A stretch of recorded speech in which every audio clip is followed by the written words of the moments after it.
Good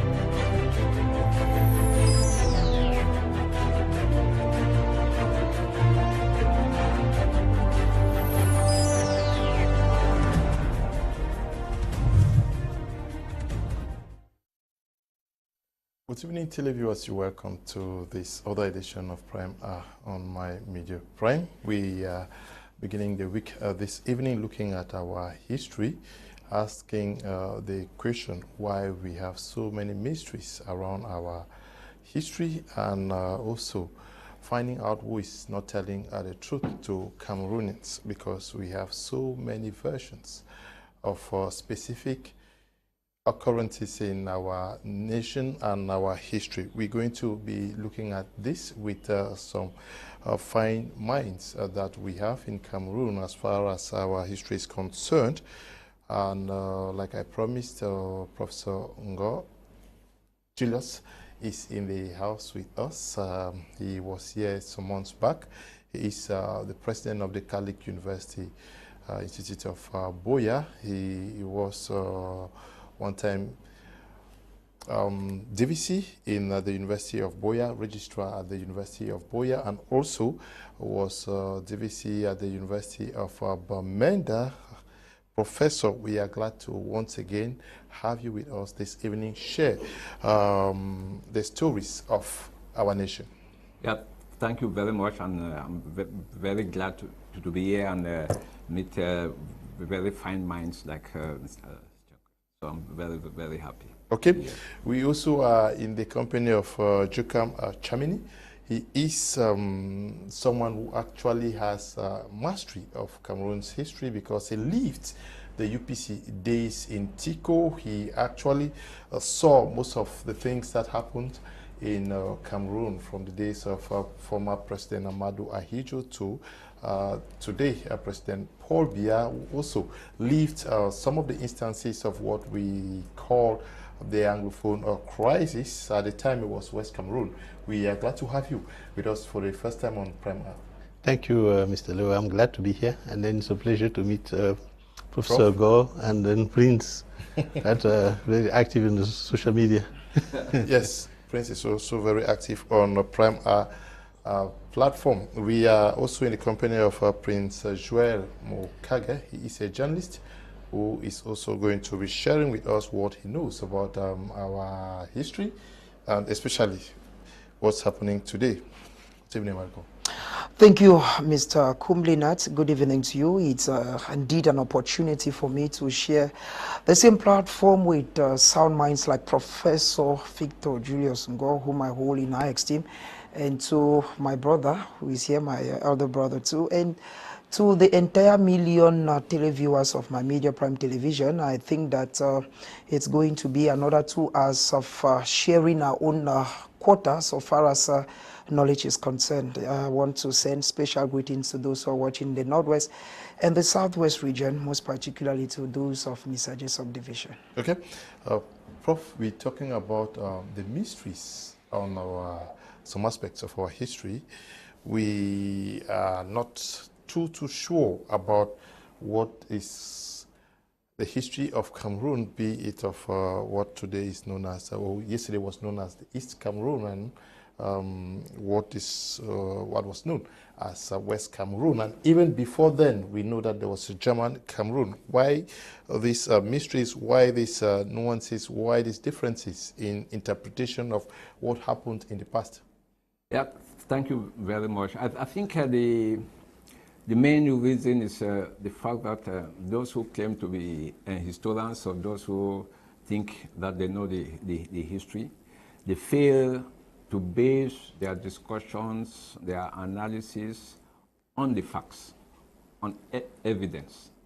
That, as I always say, there's nothing as alternative facts. Facts are facts. You can have a different interpretation of the facts, but the facts are facts. And once you fail to have the evidence, authentic evidence, and you fail to rise above your biases, your personal opinion, then you are tempted to interpret the facts to suit a particular purpose. That is the problem. And we have this unfortunate problem in Cameroon that everybody believes that he or she is a historian. I know the history of Cameroon. My father told me this. My brother told me this. That is not it. History is a science. It's a discipline. You have to learn the tools. Which evidence should you accept as authentic? Which should you not accept? Which document should you accept as authentic? How do you get various documents and you examine them and you know that this is not authentic, this is just somebody's trying to make a particular point. It is not based on what actually happened. And it is also important that we understand, we agree that what somebody said or did 20, 30 years ago, the person subsequently after 20 years or 30 years might say, oh, what I did or said with the advantage of hindsight, it is wrong. I should not have said it. I should not have done that. But that doesn't mean that he or she did not do it. You must accept that he or she did it. And during that period, that atmosphere, what the person did or said influenced what occurred at that time. So even if after 20 years the person says, I'm sorry, that doesn't mean that he did not say what he said. That doesn't mean that what he said did not influence what happened at the time. So that is what we have to bear in mind, and that is why we have various versions, and they'll tell you this person is saying this person is saying that, and we should be honest enough and recognize that history is a discipline. It is very sensitive, and that is why there are certain events which occurred, or certain statements which were made at one time, and historians should be very, very careful how they explain or expose those events, because the events can lead to a crisis. So there are instances where historians are advised to deliberately withhold certain information. Okay, Mr. Djeukam Tchameni, you think that the history of Cameroon is complex. You have an illustration from 5 perspectives? That's right. I mean, you know, Prof is a master of history, and indeed, I sit here as a politician. You know, all for the past 40 years. Yes. I got into politics at the tender age of 17, fighting against IJO, you know, on the ground, you know, from the period of 1978 to 1988, when I was arrested and locked up for 3 years. I was only freed in August of 1990. And, but one thing, just like Prof said, history is a science, revolution is also a science. If you want to fight to free a people, you must study the history of other liberation movement, and then determine, you know, the rules and then the laws that make a movement successful. And one thing that I love about what Prof just said is you might be ideological, you might be even political, but if you do not base your ideology and your political strategy on facts, you are bound to lose. Particularly, of all the sciences, history is the one that most reward our research when it comes to political action. You want to succeed, you have your political terrain, you must know the history of that particular terrain, and then you must not play with the facts. You can't play with the facts. And one thing that is factual, though, about Cameroon is that we have had a particularly complex history. You know, I think we're about the only country in the world that has had 5 different boundary changes. You know, that is in 1984, we had a certain boundary. That was the German Protectorate, you know, and then in 1911, the new Cameroon, that added, you know, it was an arrangement, Prof, between France and the German. They gave us a piece of land that made the new Cameroon to almost touch the Democratic Republic of Congo. Congo right now. So then 1919, Germany lost the war.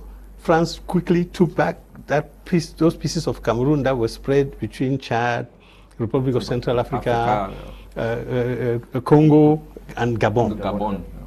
They took part, that, and then we had in 1961 the remnant where northern Cameroon went into Nigeria. You see, so we have had a particularly complex history, which explains in part the type of confusion we are in. But that's just one side of the story. The other side is that the political actors of Cameroon, the political actors of Cameroon, because history is the tale of the victorious, the victors. Is that the word? Yep. The people that won. And when people that win a war have something to hide, then the first victim of them is history. It's history. Yeah. They start distorting facts, Exactly. creating narratives that will hide the past mistakes. And unfortunately, like Prof just said, you may not want to either reckon your mistakes, you may want to hide it, but the impact of those mistakes are still affecting the situation today, and then will continue to affect the situation tomorrow until you reckon it and then decide to take corrective actions. Okay, Prince Joel, you are also seeing it from the complex perspective, very difficult to place your hands on where we are coming from and understanding why we have confusion at all ends. But do you think that our history today is told more by politicians than the historians themselves? Very true, Mr. Kum Leonard. I want to pick up from the president of Cameroon in front of Mo Ibrahim in Paris, who said that his country has a history that is very complex, just like my senior here was explaining. Cameroon has gone through a lot of stages that many a time politicians tell it the way they want to serve their particular interest. And if we had the opportunity where the history of this country was told by people like Prof that we have on the panel, maybe the right person would have been saying the right thing. But unfortunately for us in Cameroon, what is happening is you have people, a very simple example is when you have people like Barrister Bobala, who says that, okay, it's time for an Anglophone president to take over, you see that people now start changing a lot of statements. Dates start coming up. It means that each politician comes up with a date and defines who is an Anglophone. The other person picks up and defines who is a Francophone. Now, it only tells you that at the end of the day, Mr. Leo, politicians are struggling to change a lot of things so far as the history of this country is concerned. When it's very glaring that when you have a date, for instance, like the 11th of February, 1961, which is the plebiscite day, where the Southern Cameroonians had to choose either to go to Nigeria or to come to La République. Now, the day, maybe, I don't know, because of political reasons, has been killed. The day doesn't exist again. It's called the Youth Day. Now, you want to ask yourself, what is the relationship between a day that had a group of people deciding their destiny and youthfulness? It's somehow complex. It means that each person who is in power, and even those who want to take power, they keep changing historical facts. They keep distorting the historical facts to suit their own personal ego. And another issue is the fact that, Mr. Leo, you will also want to take a date like the 20th of May 1972, which is a day that Cameroon, these are very important dates in the history of the country. Now, if you go even and ask a child, maybe say in opposite, who is going to march, say, at Bongo Square, who is going to march, maybe say at the grandstand in Bamenda or in Yaoundé, or even here in Douala, that, okay, what do you understand as the 20th of May 1972? All he knows is that, and in Cameroon, it has been reduced to a military day. It's a day that we only call it military parade. The theme of the day works more with the military than actual the objective of the day.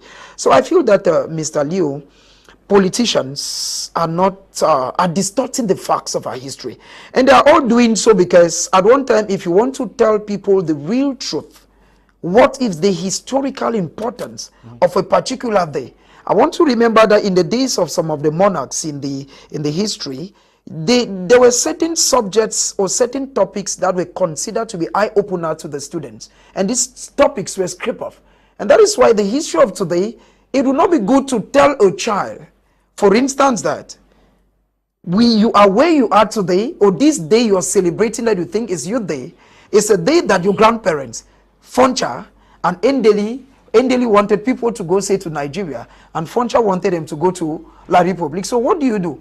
In order to calm minds, you need to look for a softer word to the day, and you look for a possibility of killing that day. So I feel that it's unfortunate, Mr. Leo, that the history of our country, it's not told by those who are supposed to tell the history. It is rather politicians, some of whom don't even master the historical significance of the dates and the country, some of whom will only say so because they feel that if they give out a day, it's going to act like an eye-opener. Okay, I want us to look at the history of Cameroon, especially with what is happening in the English-speaking regions of Cameroon. I want us to look at some of these facts that are not so clear to some persons. Many persons are talking about an annexation process. I don't know how, Prof, was there an annexation or not?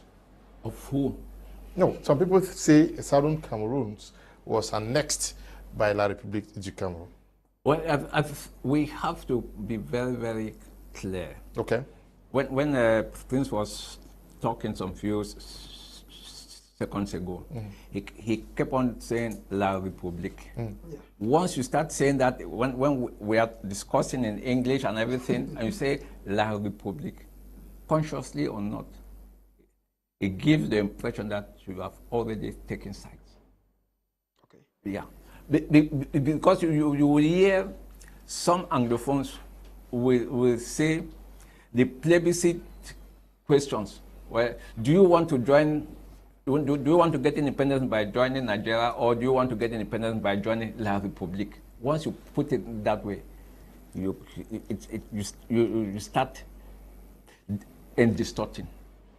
Put it clearly. Do you want to join independence by joining Nigeria, or do you want to get independence by joining the Republic of Cameroon? Once you start putting La République unconsciously, okay. Yeah. So what I'm saying, the plebiscite of 1961 was a clear choice.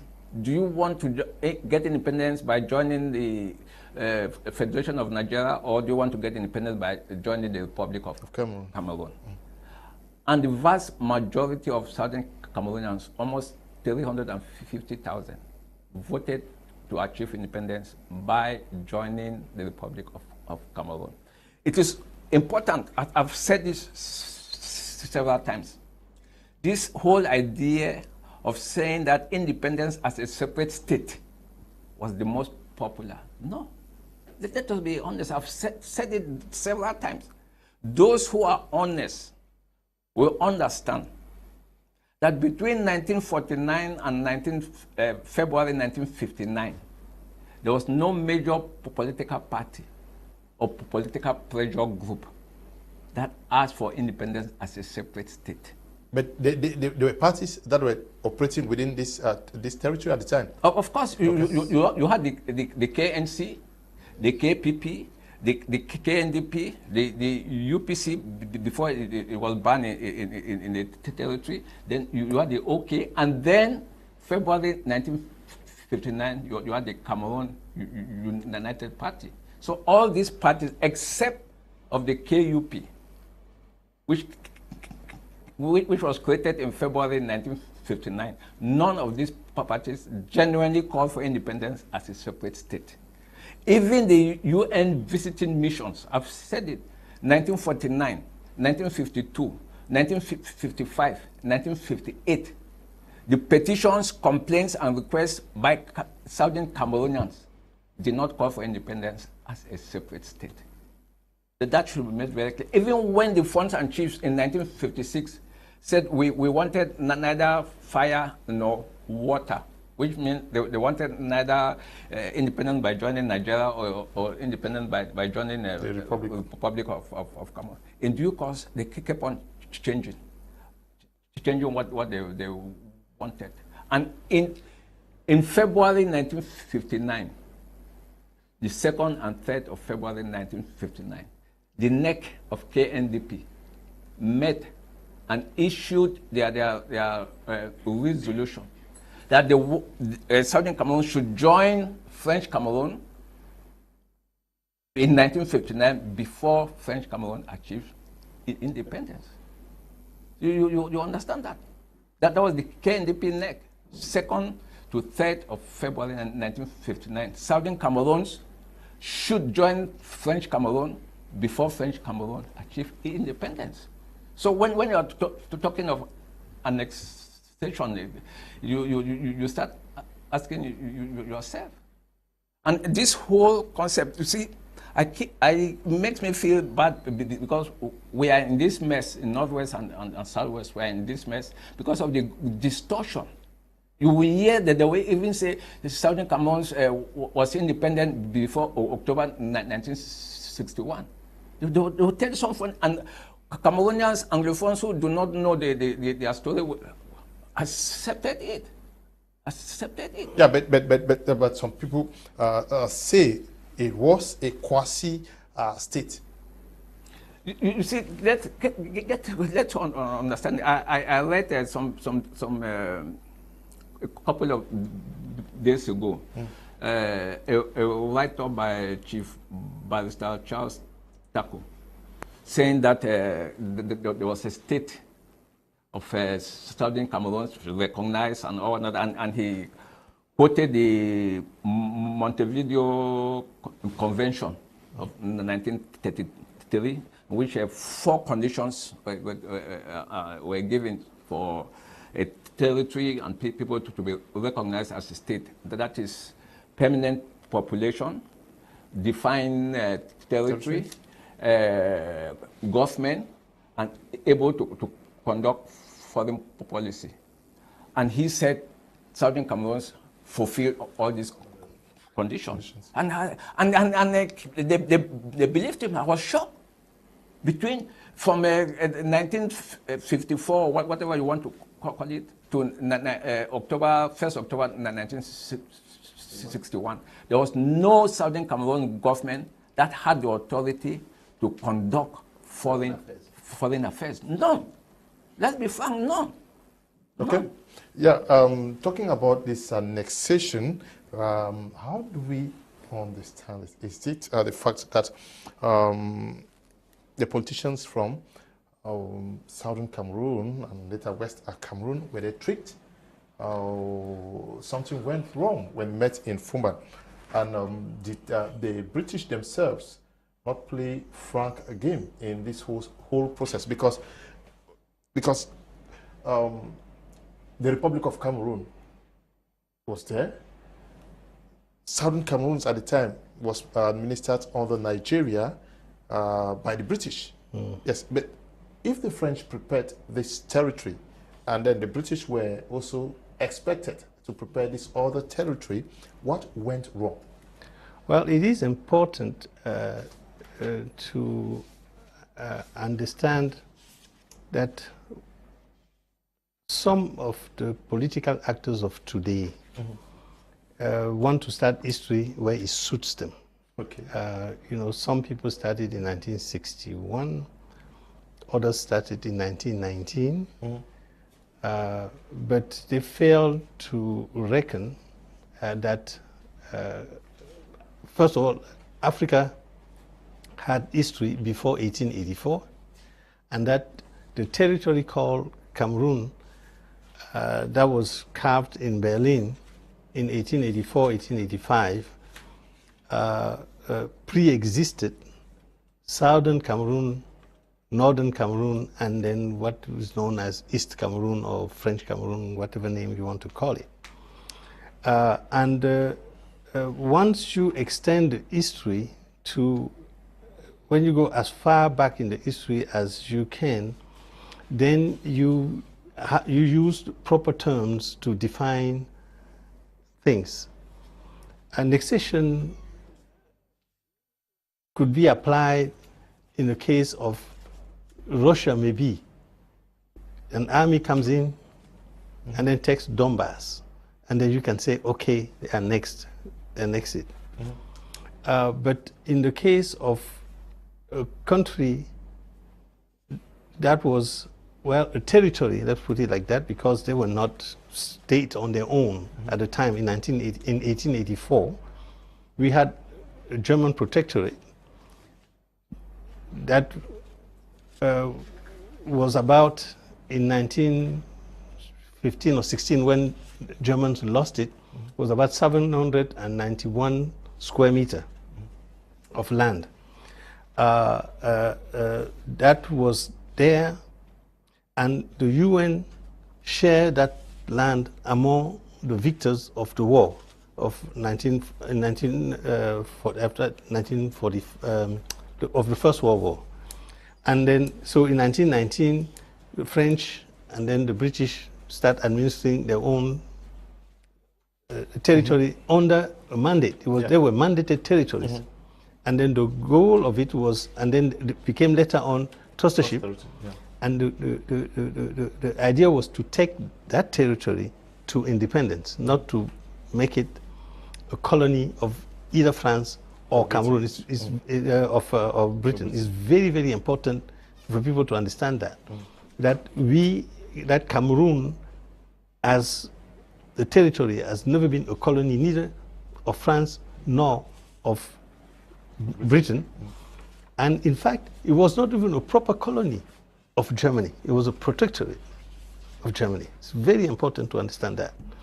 And now, so why did the UN choose, unlike the case of Tanganyika and Namibia, that were also either colonies or protectorate of Germany, to give the whole territory, in the case of Namibia, to South Africa, and then in the case of Tanganyika, to England? They cut it into pieces. They gave one here and then one there. That was the beginning, in the case of Cameroon. And then, of course, the same thing applied with Togoland, which was a little bit smaller territory, so, well. But in the case of Cameroon, complications started there. I've tried, I don't know, maybe Prof will tell us, but I tried to look at what really led the UN to make such a damning decision that we still are suffering the consequences of today. Yeah, but okay. But one thing that is important, though, is that the people didn't forget. The people of Cameroon never forgot that they were one people. They never did.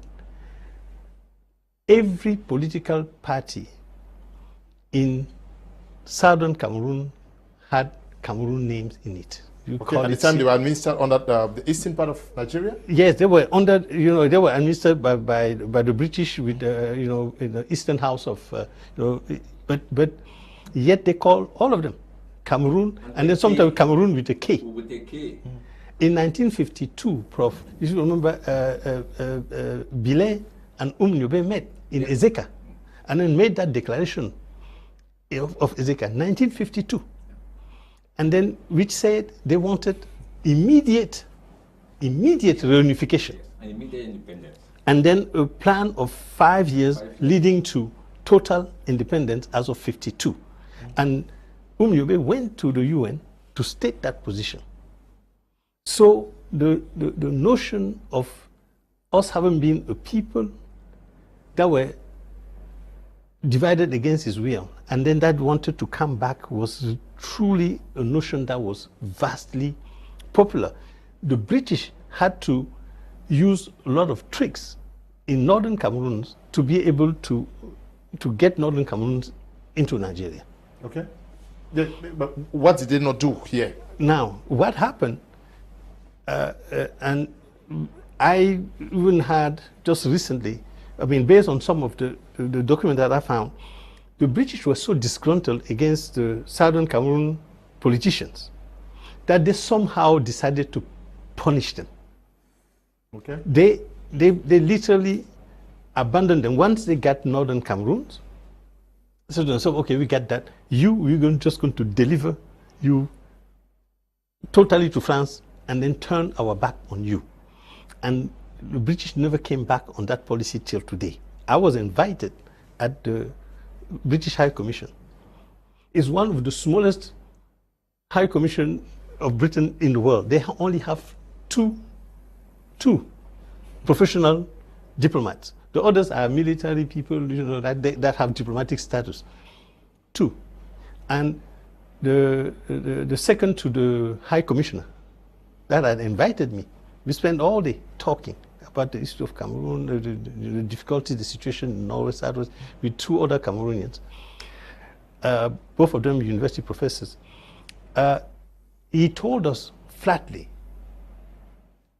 Britain have no interest in Cameroon since 1961, and that for most politicians, every time they say Cameroon, they just think, oh, that's a property of France. Something that's noteworthy and that people do not want to reckon, and the pictures are there. 30th of September 1961, when the British bring down the Union Jack, Aijo is there and Foncha is there. They hand the sovereignty to Aijo, not to Foncha. Okay.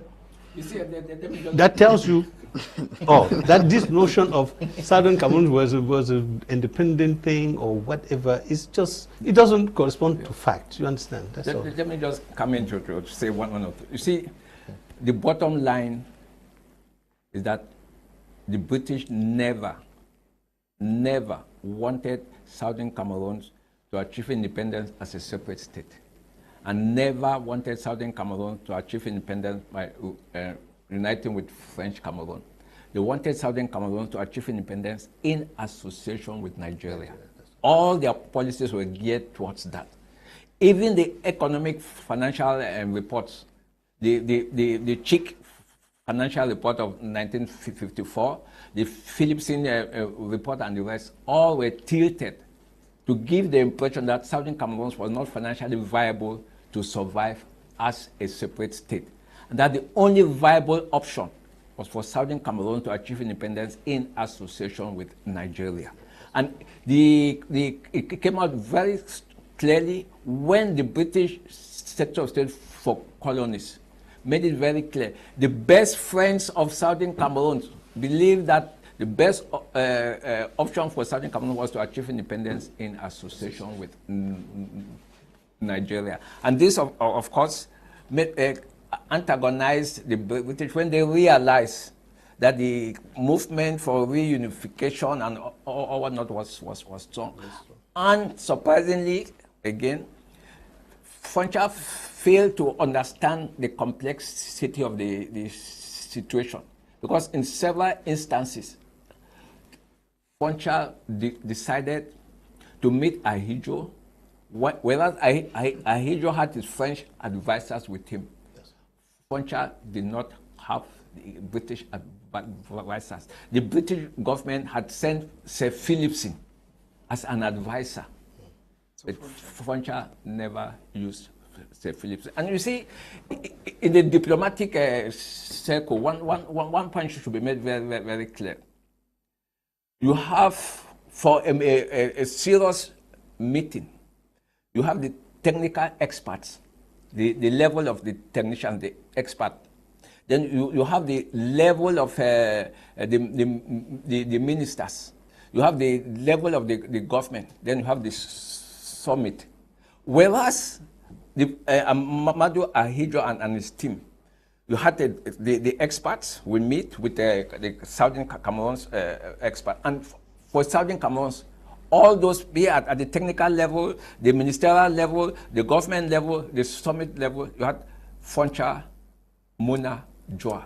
Foncha, Muna, Joa. Foncha, Muna, Joa. Whereas Ahidjo will allow the experts to meet with Foncha, Muna, Joa. Go to the ministerial level, let the French Southern Republic of Cameroon will be led by Charles Okala. That's right. There again, you have Foncha, Muna, Joa. at the ministerial level, the Republic of Cameroon will be led by Charles Saleh, the PM. For Southern Cameroon, Muna Foncha Djoa. At the summit, where you have Mamadou Ahidjo now, again you have Muna Foncha Djoa. You see, so it became clear that what Muna and Foncha accepted at the technical level, they could not change their views. Whereas with the Republic of Cameroon, they knew fully well that Amadou Ahidjo had the final say. Okay, he had the final say. I don't know what you have to say. Yes, but you are going to come in. I want this clarification from this televiewer who says, Mr. Liu, we can't see that Southern Cameroon was not a state.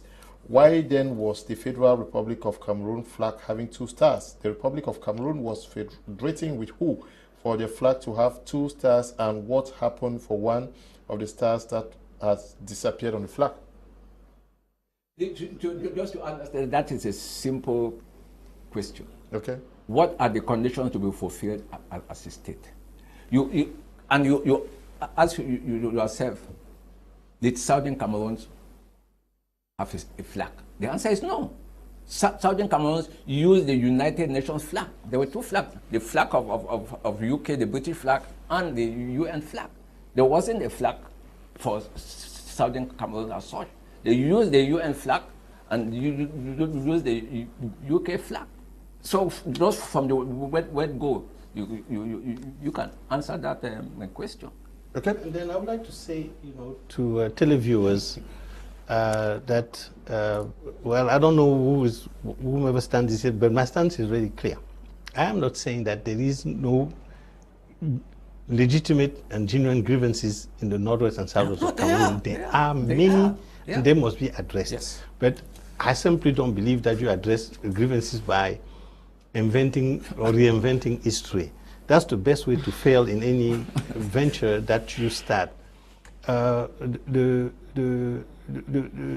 There's never been, and then those that are developing those narratives are not doing anybody a favor by reinventing history in that manner, because instead of addressing the true issues that are the issue of governance and then equal opportunity and other serious issues like that, then you bring people into an emotional fight. You think that the United Nations played a nasty role, yes, and the French had an evil role, yes, and that the English played a dubious role? Yes, sir. Yes, sir. Because and then those complexity, we need to look at them for sure and then take them into account in everything that we do. Because I just addressed this issue of the UN not handing over Cameroon as a mandated territory to only one power. They gave it to 2. That made all the issues complicated. But the fact of even giving it to two people is not a big problem as such. You can have a big family and then you send some children to Uncle 1 and then Uncle 2 to take care of them. But they remain your children. But so the UN failed Cameroon in that regard, because it was the UN that were, particularly French Cameroon, because it was the UN that was supposed to organize elections or any referendum and stuff like that. They failed Cameroon. 1961, what happened there was so unequal, and then Prof just showed it. You had a delegation of Southern Cameroon that comes and then meets a state that had all the trappings of the state plus the backing of a foreign power. And I remember reading somewhere, I think Bernard Fonlon, that was there at the time, very young, and then he was a translator. Mm-hmm. And then he started, when he saw how the Munas and then the Fonchas and them were being taken, he started saying, "No, man, you can't agree to this." And then they told him, "Shut up. Yeah, you just shut up here. You're not we politicians. Yeah. We represent something. You're just here as a translator." Told him that he had no constituency. Exactly. And then so. But now you have to understand how politicians operate. For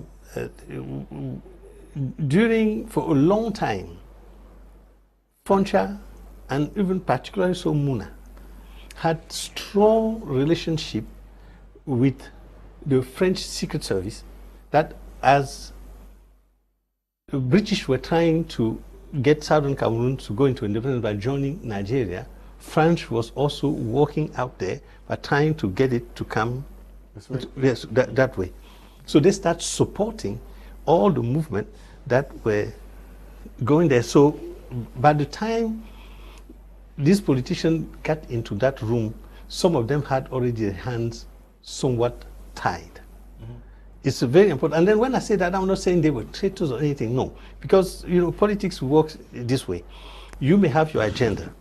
And then while you have your agenda, a foreign power also has an agenda, and then thinks that they can further their own agenda by supporting your agenda. Okay. And let me just make one point on the state, please. No, you're coming now. Okay. Just one point on the state. What you said, somebody sent a message that Southern Cameroon was a state. A state. The simple point of being a state is what? Article 5 of the United Nations Trusteeship Agreement gave the UN administrative authority, the UK, legislative, judicial, and administrative powers over the territory. And that Article 5 of the UN Trusteeship Agreement meant that it was the UK that administered Southern Cameroon right up to midnight 30th September. So if anybody is saying that Southern Cameroon was a state, and at the same time you recognize that it was a trust territory and administered by the UK, then there's a contradiction wrong with you. Okay, there is some contradiction there, but the United Nations, I don't know whether you can come in here. Many persons think that you say the United Nations played a nasty role. One part was given to Nigeria, another part was attached to Cameroon. Now, some persons still think today that the United Nations has to come and undo the wrongs. The United Nations is observing. They're saying virtually nothing in that regard. Yeah, Mr. Liu, I thank you for the question, but permit me react a bit to what I've heard from Mr. Djeukam and Prof. The first thing is that once Britain lost America, because we should be able to remember that America was a British colony. Once America got her independence in July 1776, it changed the ideology and the mentality that Britain had about colonies. And Cameroon was not an exception. And that is why Britain kept very little interest in colonies in Africa. That is, after she discovered that colonies were like visitors who come and some they go. And we should also be able to say that, Mr. Liu, I think Prof is there, he can contradict if at all what I'm saying is not within. And also we should be able to say that if the condominium did not fail, there would have never been anything like the partition. It was just the fact that the British and the French could not agree on the condominium because the partition came as a failure of the condominium. The British had succeeded to kick out the Germans already from Cameroon. Now something comes up called the condominium. The condominium failed principally because of two reasons. The first was territorial issues and administrative issues. Territorially, because while the British wanted the condominium to go all over Cameroon, whether jointly conquered or separately conquered, the British wanted, or rather the French wanted the condominium to be limited to areas that were jointly conquered. And the French were advancing this point because they were instrumental in the capture of Douala, and Douala being at the economic heartbeat of Cameroon till date. And also there was the administrative aspect. While the British wanted General Charles Macpherson Dubel to head the condominium, the French wanted George Emmerich to head it. So the fact that these two people could not die on a point, the partition became inevitable. Now we are talking about a people in 1916 who decide that, okay, we're going to part ways.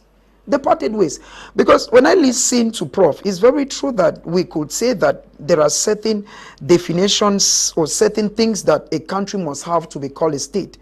But I want to fear that when the partition became, or when Cameroon was finally partitioned, where British took a smaller share, 1/5, and the French took the lion's share, the British who later on attached, this I'm just refreshing our memories because these are things that most people know. The British who later attached the small part they took to Nigeria. And this is still linked to the fact that the British had lost America as a colony and did not believe in colonies again. France normally looked at colonies in Africa as extended territories of France. Every colony that France had in Cameroon or in Africa, France had the impression that this is like a district within France. And that is why you see France coming with a policy known as assimilation. And assimilation meant making you look like me. Okay? Now, Mr. Leo, these people will go together until at one moment Britain says, okay, I am no longer ready to take care of you guys. And the Britain is saying this at a time when Nigeria is due independence and their French brothers are also due independence. The UN comes in. That's the question you asked me. The UN now are the people who played the bad role. The bad role because the UN give these people just 2 questions. And these are the 2 questions that for Nachirimbi of Bafut will describe as Nigeria is water and French Cameroon is fire. He said, I prefer secession. I prefer to stand alone. Because he was looking at the Nigerians and his memories were fresh of the Igbophobia, the touch and pay policy that was introduced by Nigerians in Kumba, where once you touched a product belonging to an Igbo man, you bought that product, irrespective of the price they told you. Now, there was this aspect that the people didn't like. But now, there were so many aspects, in my own opinion, and that I documented in history books, that actually favored these people to come to French Cameroon. Now, there were so many. One of the facts is that during the partition separated people, the Mbos. That's why today I have what they call Mbo Anglophone, Mbo Francophone. Okay? These are one people whom the partition separated. The Balongs. The partition separated. Okay. Now, Mr. Leo, let me make my point, please. Now, the United Nations give these people 2 hard questions. They have to choose one. So I think that the United Nations, like you said, it all spoiled it. The first reason that the United Nations spoiled it all was the lack of a third option. The United Nations would have given Southern Cameroons, no matter how small they are, the opportunity to say, okay, you can be on your own. The inability of the United Nations of giving the Southern Cameroonians a third option proved bad faith for the United Nations. And another aspect that is still proven bad faith is that, Mr. Leo, we've seen the United Nations as come into crises that are occurring in several countries in Africa. But at the level of Cameroon, everything we hear is Antonio Guterres has set the United Senate or the American Senate. It means that at the end of the day, they just end just like the League of Nations that was described by many people like a toothless bulldog that could only bark but could never bite. Mr. Liu, I still believe, and I think that maybe Prof should clear the air on this aspect when he says that Southern Cameroon was not a state. As a young man growing, my grandma, when she left Mukage and went, say, to Ngaunda, that is in somewhere around Gaundere, they called it East Cameroon. That's how she called it, Cameroon, not even Cameroon. Now, it was a whole different territory that we're going into, where there were checks at the different checkpoints where you needed to show. It was like leaving Cameroon. It was like leaving Cameroon to go to Nigeria. They were considered 2 different countries. There are conditions to be fulfilled in international law for a state to exist. We should have the we're working within the framework of international law. And I would like to clarify one point. Southern Cameroon was never a colony to the British. It was a trust territory. I didn't say it was a colony. No, because you link it with the American colonies. But that is what I'm saying, Prof. This is what I said, Prof. I said that, Prof, with due respect, I said that. This is what I said. I respect you a lot. Yeah, I said that because you are saying that, or Mr. Djeukam and you both said that France or Britain did not even have more interest in Cameroon. And what I'm saying here is, it is very true. I'm coming, Mr. Liu. The issue is, France, it's true that after the First World War, the League of Nations comes in and colonies that were seized from Germany becomes mandate territories. But now we are talking about a country, because when you look at the development, the economic development between these two states, let me put it that way, the two territories, the mandate territories, you look at the Republic of Cameroon, let me borrow Prof's words, and you look at Southern Cameroon, you will agree that there was more development in French Cameroon than in Southern Cameroon. And this was because Britain had lost a colony called America. So Britain had no reason investing even in a mandate territory. Britain was just like, let me hold this thing will one day leave me. No, but Britain was interested in southern Cameroon moving over to Nigeria. Yes, you said because they did not want to invest. The reason Britain wanted... No, let him speak, please. Yes. Okay, you see, to bring in the American colony and link it up with the Southern Cameroon is just like comparing apple and oranges. Southern Cameroon was initially a League of Nations mandated territory, later on a UN trust territory, had no connection with American colonies. It's also important to bear in mind, because you say Britain was not interested in her African colonies. If you hold that view, and you do recognize how Britain fought the Mau Mau in Kenya, I think you would think your position again on that. If you look at the development of how Britain developed Ghana, I think Gold Coast. What, of course, Ghana, Gold Coast at first. You understand that Britain developed her colonies.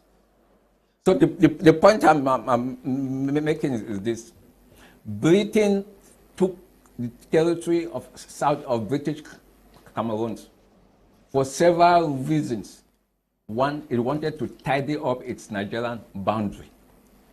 Secondly, it wanted something as a negotiating chip, a bargaining chip. And thirdly, it wanted to whip up the fighting spirit of the French. If, as I'm sure you know very well, read Lovett Elango's condominium, Anglo-French condominium on that issue. He explained that very well. And then come now to the third option, because we are talking of the third option.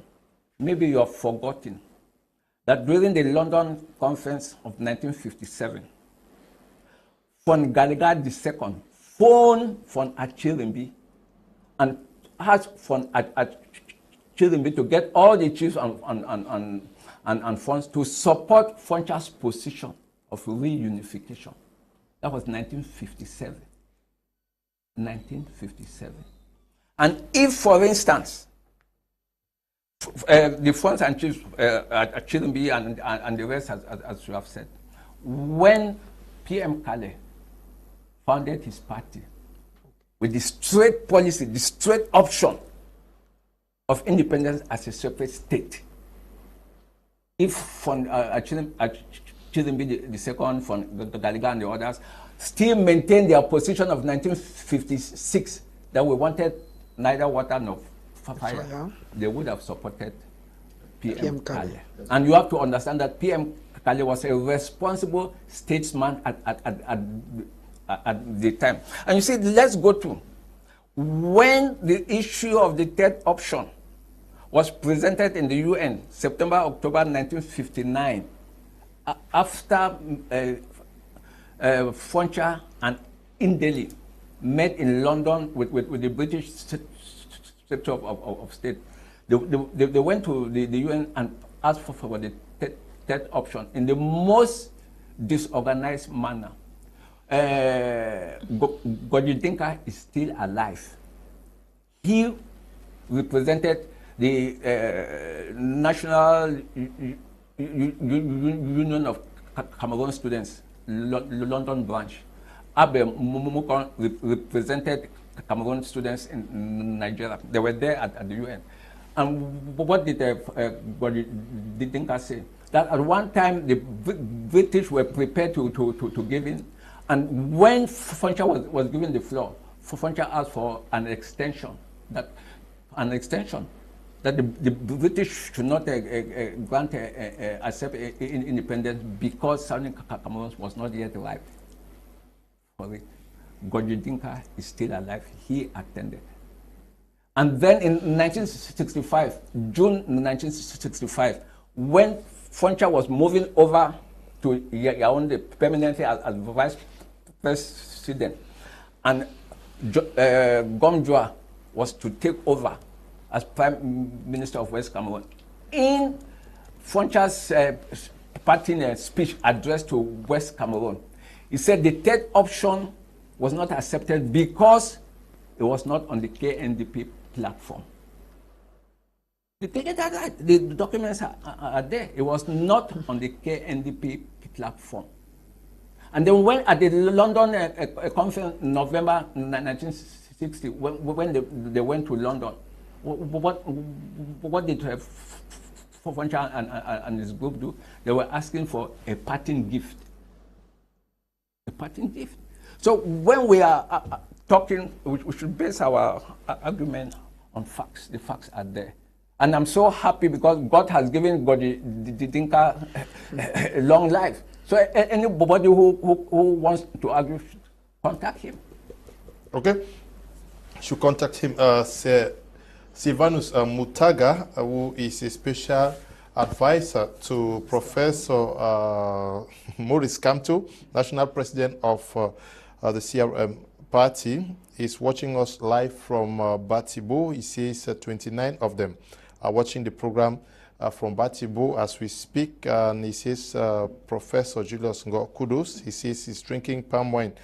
Sir Mutaga, special greetings to you and to all of you guys watching us from Batibo in Momo division of the Northwest region. Please, I'm waiting for my caps, the traditional caps. I hope you bring them when you come down this way.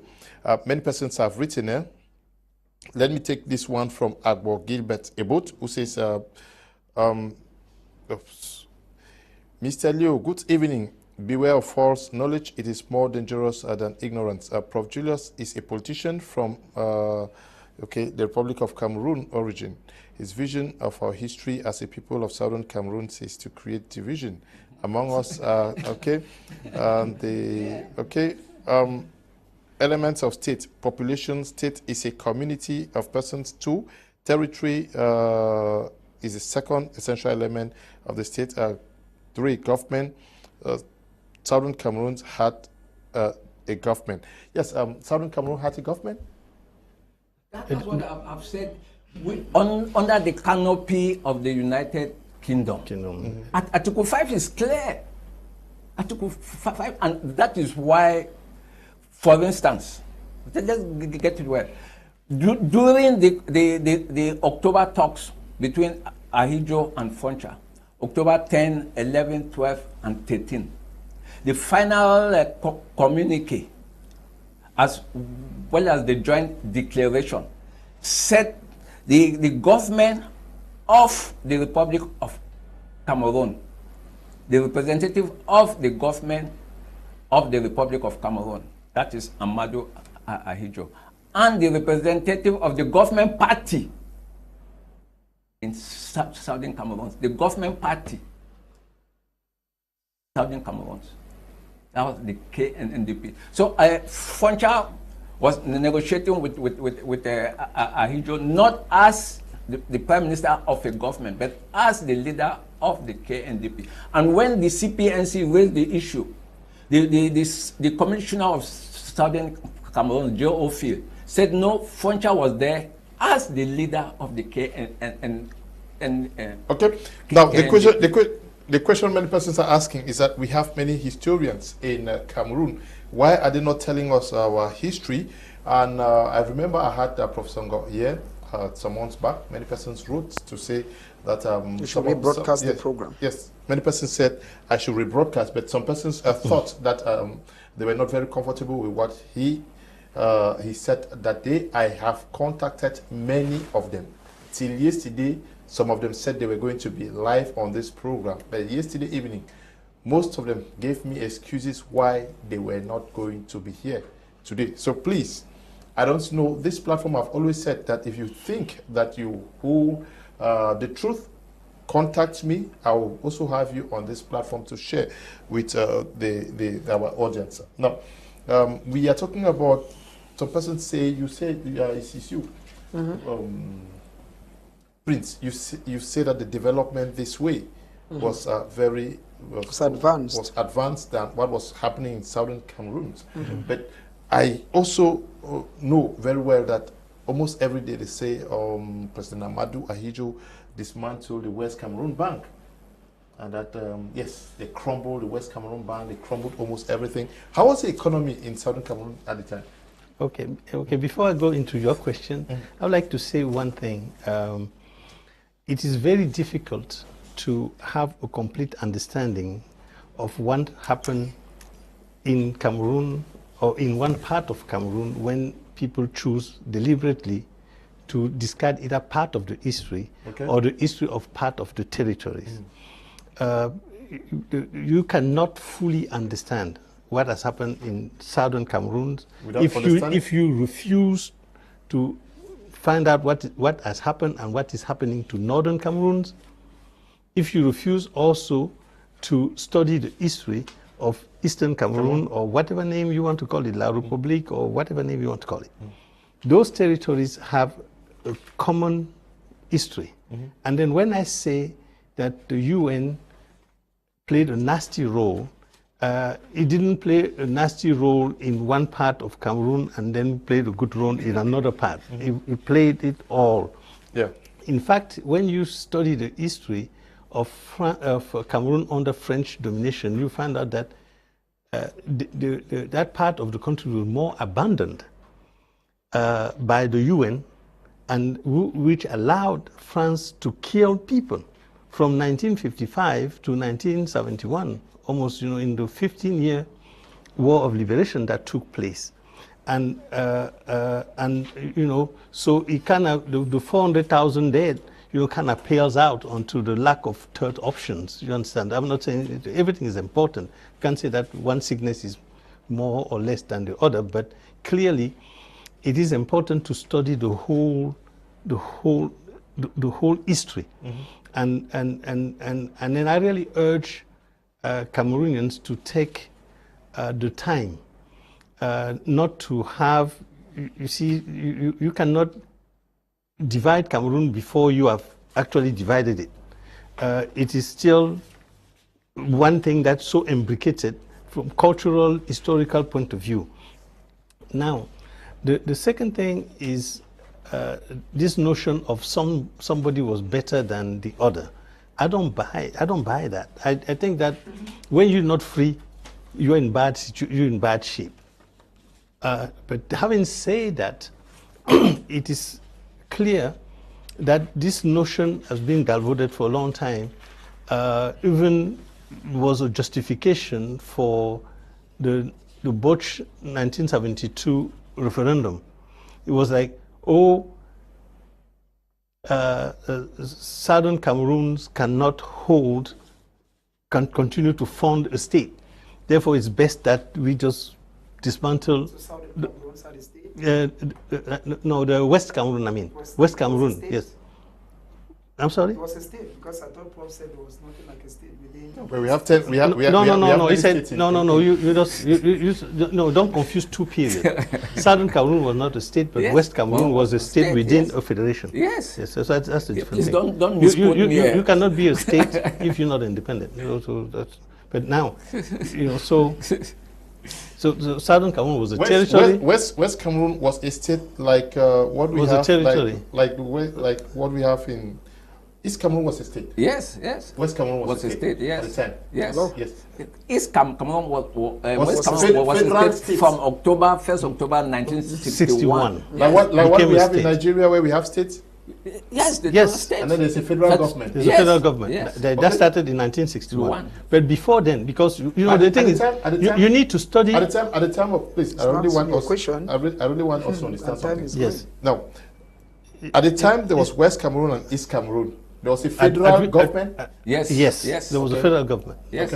Okay, now it's so important to understand, and that's why I want people to sometimes expand their thinking to the entire territory of Cameroon. That is, before January 1st, 1960, there was no such thing as East Cameroon being a state. It became a state in January 1st, 1960. Before then, there was a territory that had a large autonomy with what you call it, Mbida, then eventually Aijo as prime minister. So within this period, because that is in the 50s, Mbida is in 1957, I'm sure, and Aijo comes in. By then, Southern Cameroon is still an integral part of Nigeria. Within the Mbida, Aijo, Southern Cameroon is still an integral part of Nigeria. No, they were not much concerned about the development of Mbida and Foncha. Well, you see, you know, when you say they were not more concerned, but that's the fact. It's a fact. It's the truth. Excuse me. When it's the truth. When Mbida was PM, Mbida was PM and was short-lived for just 2 years, was Southern Cameroon. Excuse me, please. Southern Cameroon had nothing to do with history is a fact. Yes. When did the politicians of Southern Cameroon start talking with the brothers of East Cameroon at the time? They were not. They were also. It wasn't called East Cameroon at the time. Yes, at the time. Yeah. It was not called. When did this far back as in 1930s. Okay. Yes, because the dwellers identified very closely. In fact, with from Victor Mukete's book. Yes, you will understand the connections between the coastal dweller people and the Bafors, the Babakokos, the plantations. In fact, in the 1930s, there were connections between the populations of Southern Cameroon and French Cameroon. In 1951, the Southern Cameroon students in Britain formed the Association of Cameroon Students in Britain and Ireland. They would send a delegation to Paris in 1951, and Mukage was a member to discuss with the French Cameroon students in Paris on the possibility of coming back for forming a reunited Cameroon. That was 1951. So it is not 1960 that they started talking. It is there. After that, did the politicians meet also? No, of course. 1952. They met in Ezeka. They met in Tiko. They met in Kumba. That's right. Okay. Yes. Those are historical facts. You know, one thing that is clear is that there was never any such thing as we don't care about what is happening either side of the Mungo. Any politician that was anything halfway intelligent understood how the fate of each side. Understandably, that is why the UPC.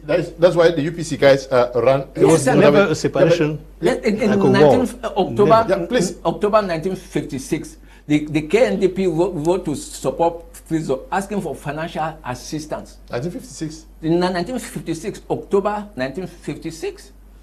The letters are there? The letters are available. In fact, if you are even arguing, that is why I say Cameroonians should read. Victor Mukete's book is standard, classic. That's right. Because you have the authentic letters. The letters are authentic, photocopied, you have handwritten. So I don't know why. Now the question.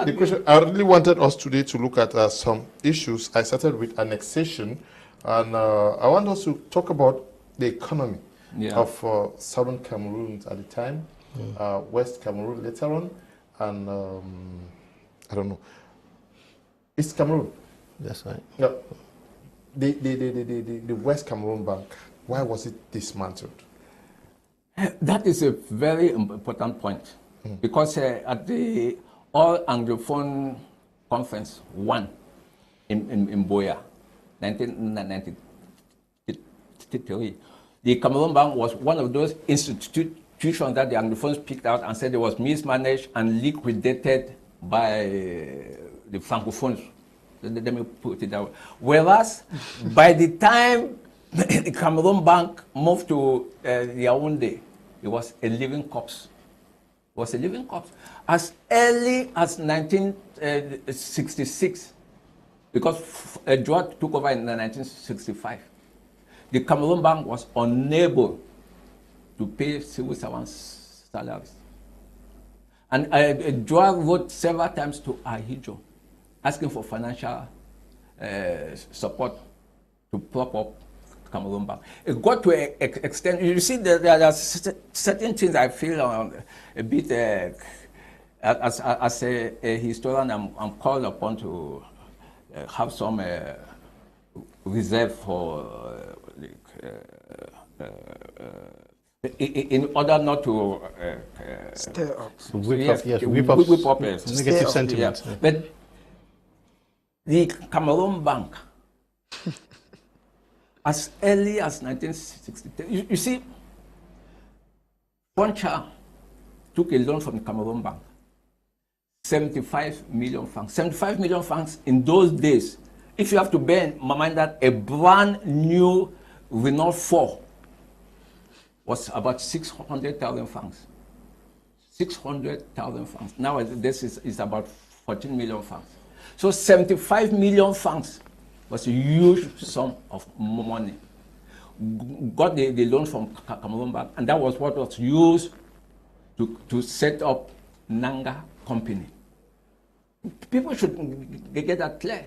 It's not just talk. And Lebaga, who was the manager of the West Cameroon Development Agency, and Ngwana, who was the director of Cameroon Bank, said it very clear during an inquiry that the Foncha took 75 million francs from Cameroon Bank. I have it here, if you want to see it. Okay. So the Cameroon Bank, for whatever reason, gave loans without enough collateral security, to the extent that the checks issued by customers of Cameroon Bank, the checks were not accepted, even when the Cameroon Bank endorsed the check. That should be made very clear. To the extent, although it was the Bank of the West Cameroon and government, customers will issue Cameroon Bank check endorsed by Cameroon Bank. It will go to the Treasury, West Cameroon Treasury, and it will be rejected. You know what that means? That should give you an idea. And we are talking of 65, 66. 65, to the extent that several meetings were held, chaired by the permanent secretary of the PM's office, to see what can be done to save Cameroon Bank.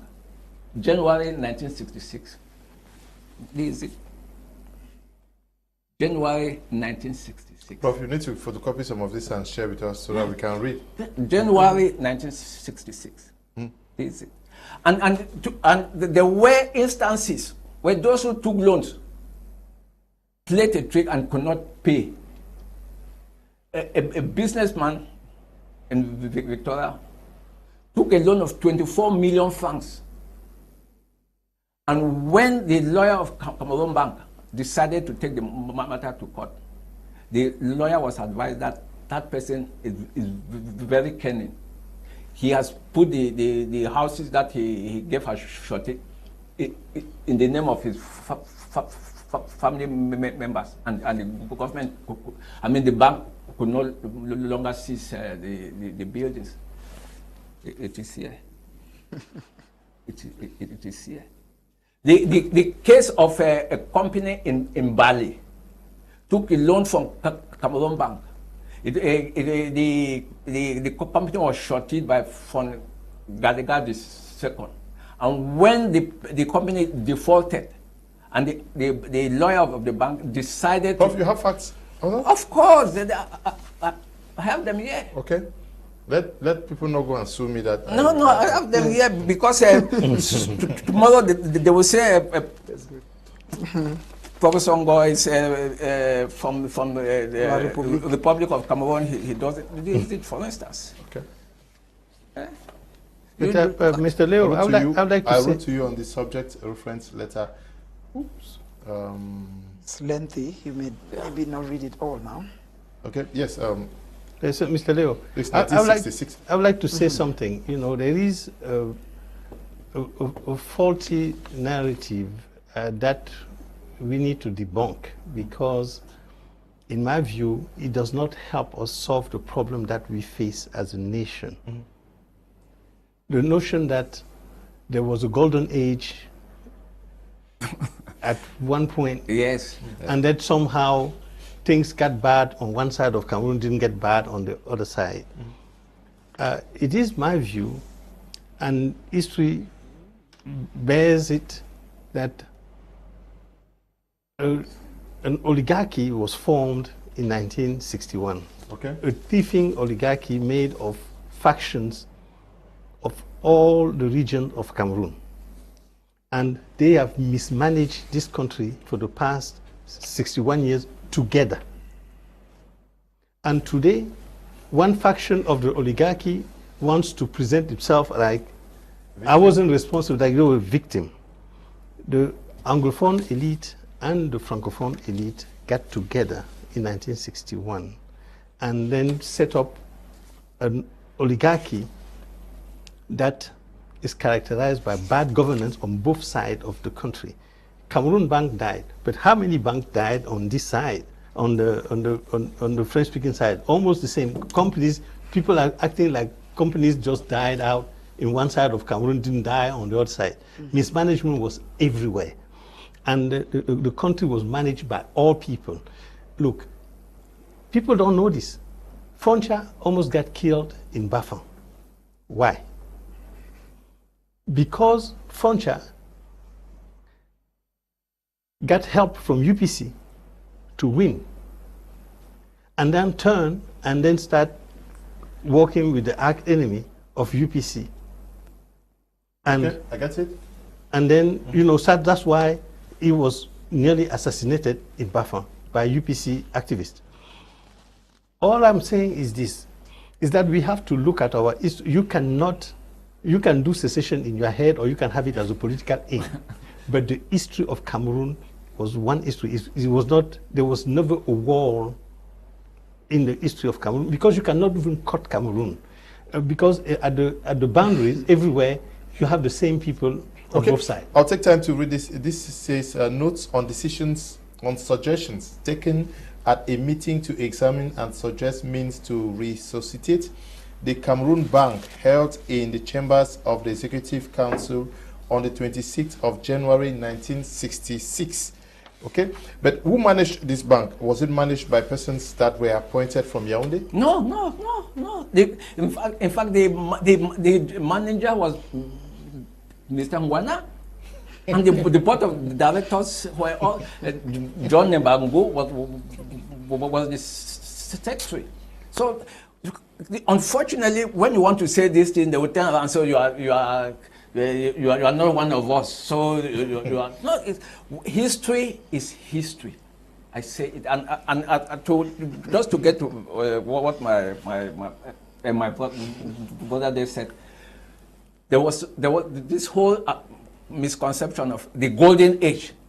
No, there were problems in West Cameroon. I give you a simple example. In 1963, the West Cameroon government decided to construct the Mancon urban market,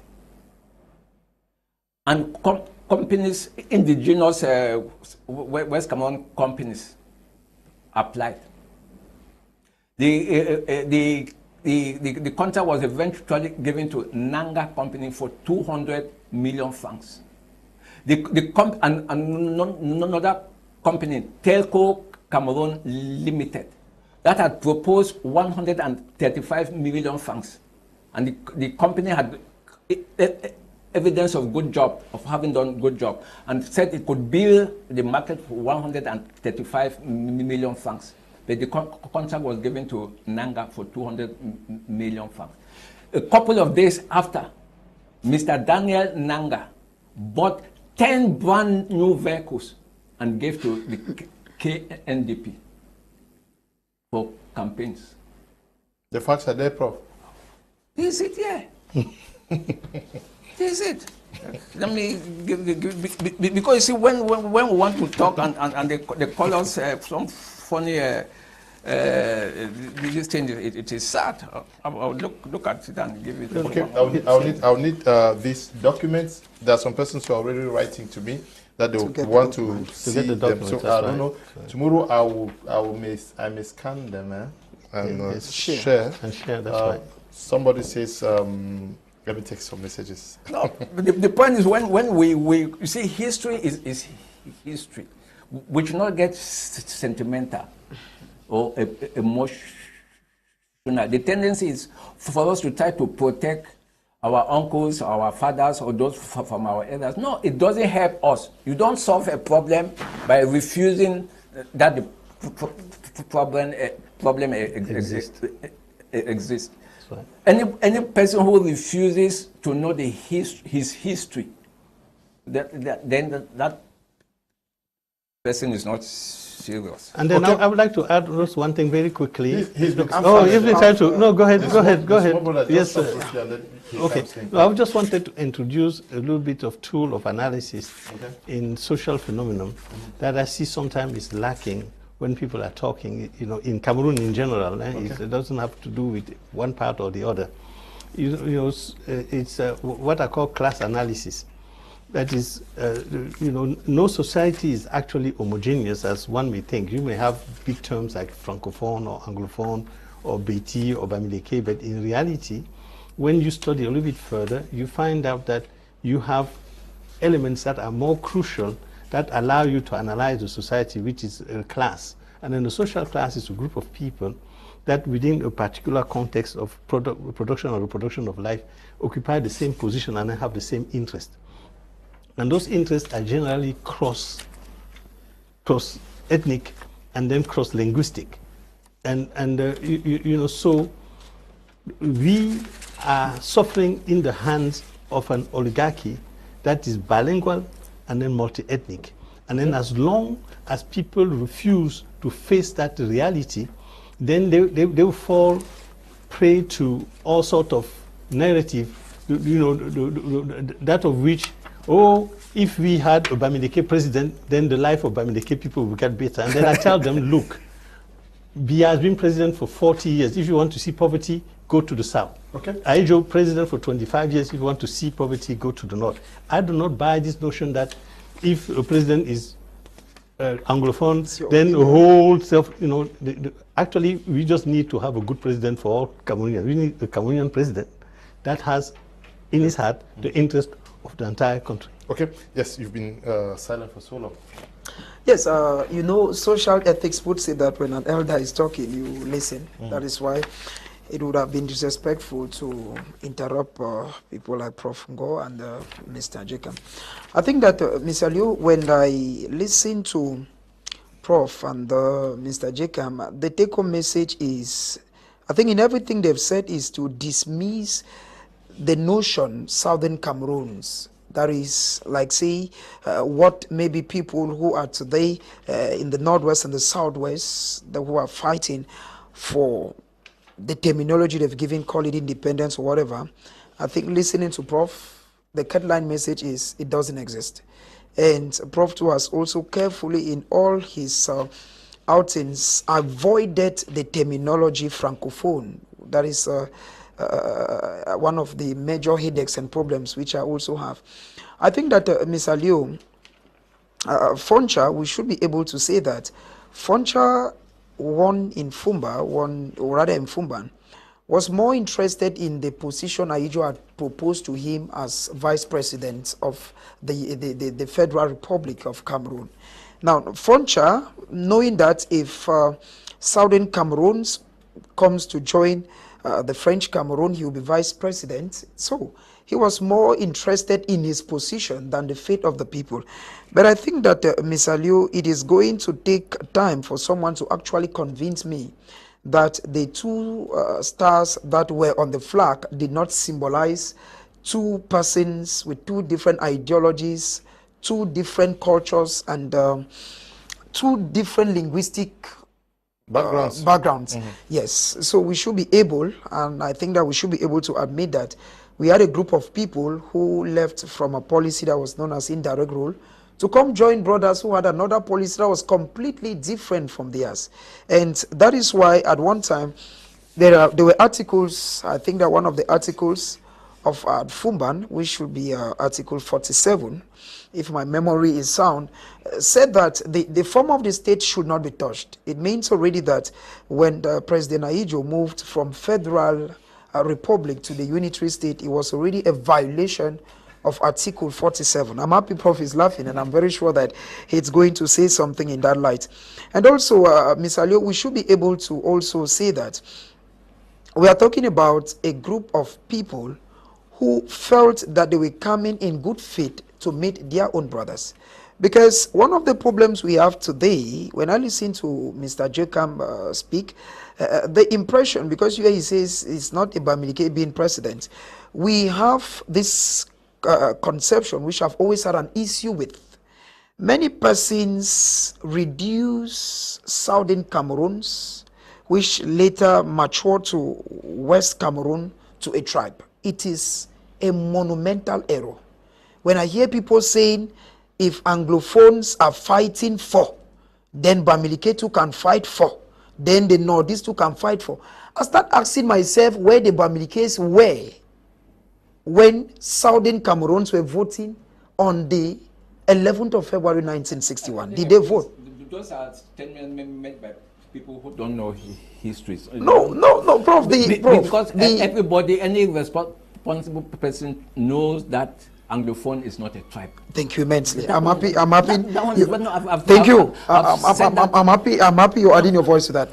And then secondly, Ms. Aliu, I think that another issue that we also need to recognize is that even when Ahidjo matured, or in 20th of May 1972, there was something like the Prime Minister, who should, of course, be of English extraction, should be the second personality. Because these are some of the problems we have. And when we think that we should just kick these things, we are not doing well to our people. Because when you look at what we have today, it's somebody will tell you, okay, the Prime Minister is an Anglophone. True, Chief Dr. Joseph John Gute is one.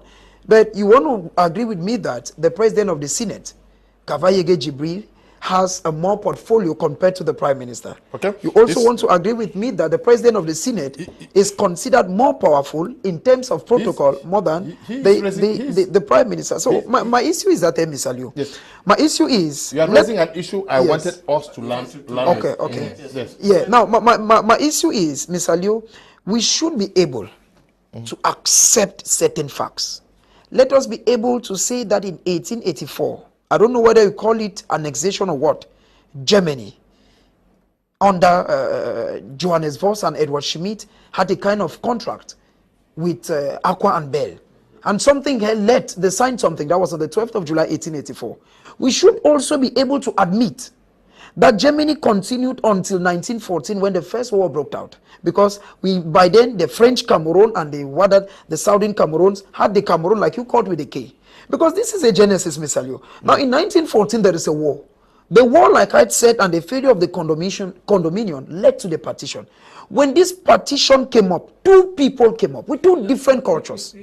Now, when we think, Prof, when we think that today, we should not talk of La République du Cameroun, and we should not talk of Southern Cameroons, and we should not say Francophone or Anglophone. I feel there is a problem. Prof, yeah.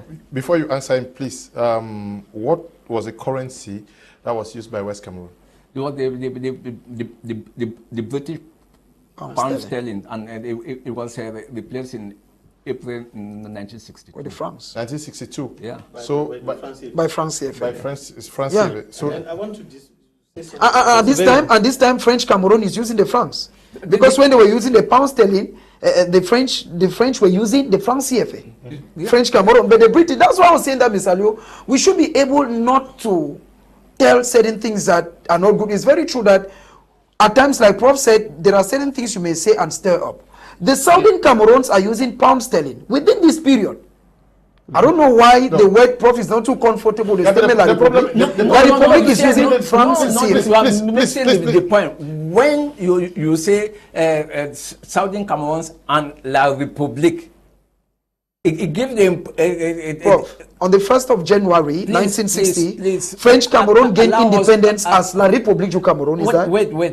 The French Cameroon gained independence like La République du Cameroun before Southern Cameroon split them.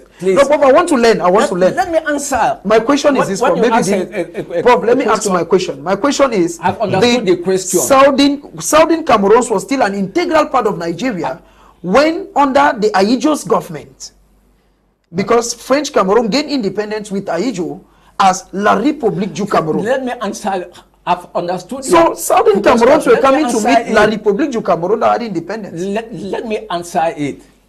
When you ask a question in a conference or debate, you allow the president to answer. Okay.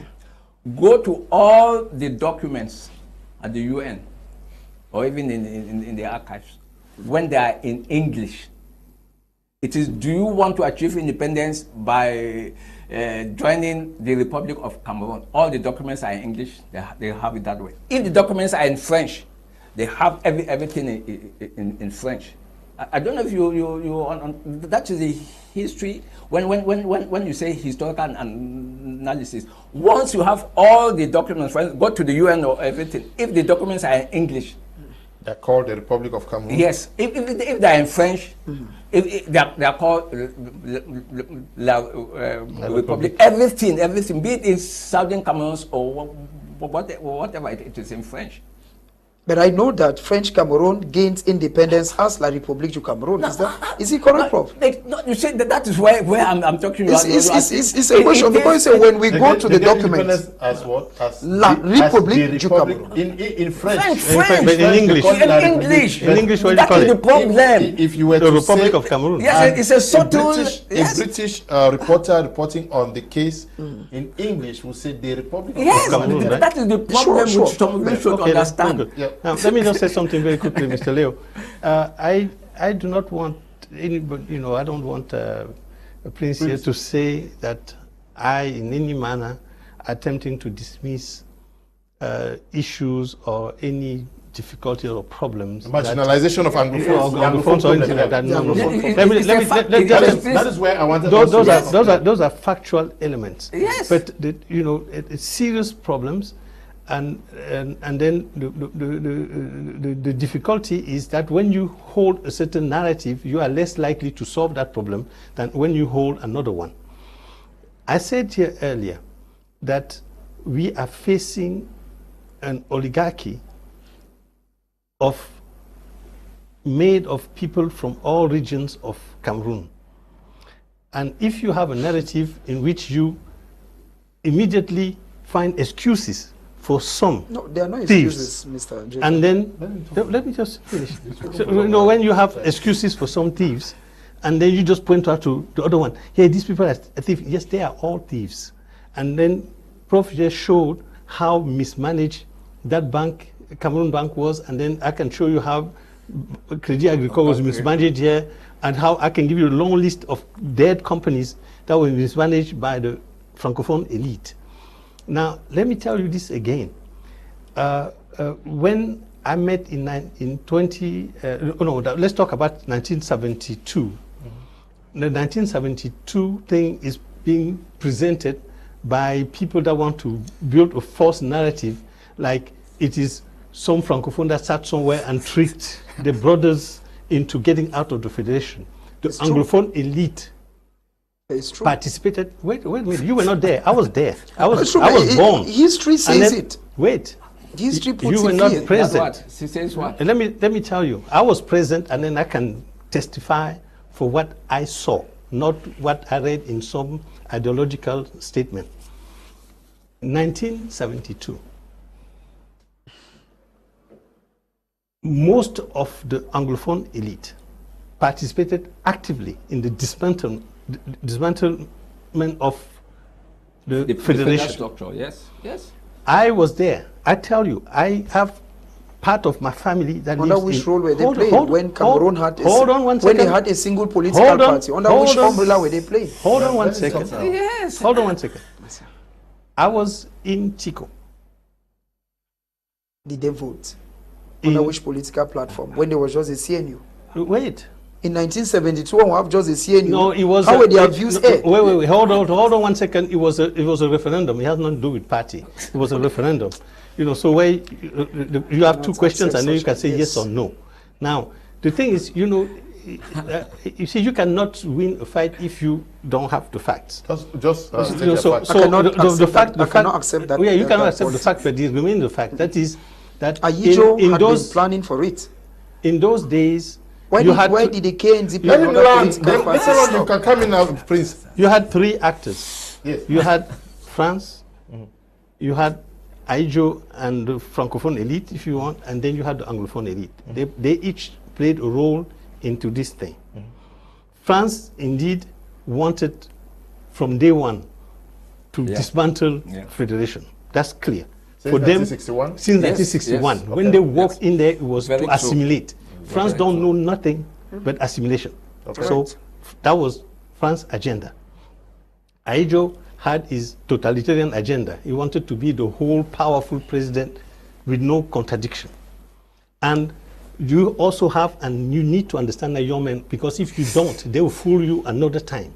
You had this group of families in Northwest and Southwest, that selfish politicians, that work with the selfish politicians, Francophone selfish politicians, and then they destroyed the federation. Selfish and interest. then, if for their selfish purposes, and they are the one today that are refusing to reckon the role that they play, and then getting young people to believe in something that did not exist. Let me tell you why the civil servants of the West Cameroon voted so overwhelmingly, and then there was a yes and no ballot. There was a yes and no ballot. I saw it, and it's not the lies that people are saying today. And then, you know, why they say why they voted yes.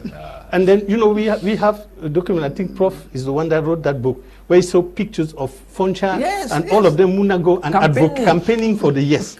Campaigning. But now let me tell you, at the personal level, my uncle's house was almost burned down by the civil servants that were campaigning for the yes, whereas, you know, most of the UPC people that are moved into West Cameroon at the time were saying, don't do this, don't fall for this. They wouldn't listen to them. And why? Because at the time, West Cameroon had one salary grid, and then East Cameroon and the federal government had a different salary grid. And the salaries of East Cameroon and the federal civil servant were higher, almost like double that of West Cameroon. And unification meant for those civil servants, the doubling, sometimes the tripling of the salaries. They went for the short-term selfish interest. And they have to reckon that, you understand? Not come and then lie and then say that they were tricked by somebody. No, they consciously chose to go for something. Now, it might have been a mistake. And then later on they found out it's a mistake. But it cannot change nothing to the fact that they participated in it. Okay. I want also to talk about the UN story. There is the Banjul ruling. And the UN story, we know that Foncha later on went to the United Nations and came back.